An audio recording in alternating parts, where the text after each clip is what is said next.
دا د 100% زما کیس هغې فایل کړی دی، زما ډاکومنټس هر څه د هغې کړي دي. ایز ا لایر هغې یو لایر هایر کړی دی، هغه کوي لګیا دی.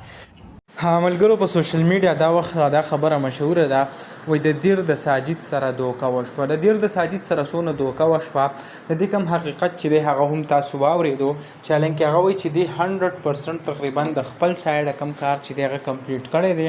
یو وکیل یې له هم نیولی او زما کومه خبره چې د هغه وایي پرې روانه ده.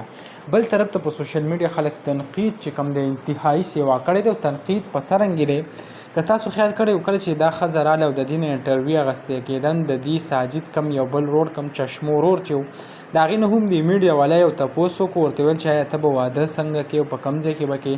نو هغه چشمو هم ویل چې آیا زه به واده په امریکا کې کوم او د دې کوم خپلوان یا څه چې دي د هغو سره.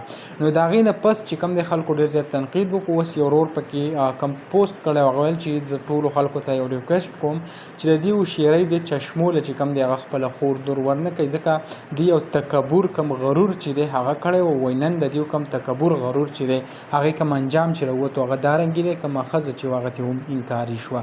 بهرحال خلک داسې کوم په سوشل میډیا دروغ رښتیا شیر کوي، خو د ساجد چې کومه وینا و هغه وایي چې هغه کوشش کوي د خپل سایډ نه، او کیدی شي چې ما ته چې کوم دی هغه ویزه میلاو شي او زه وایي امریکې ته لاړ شم.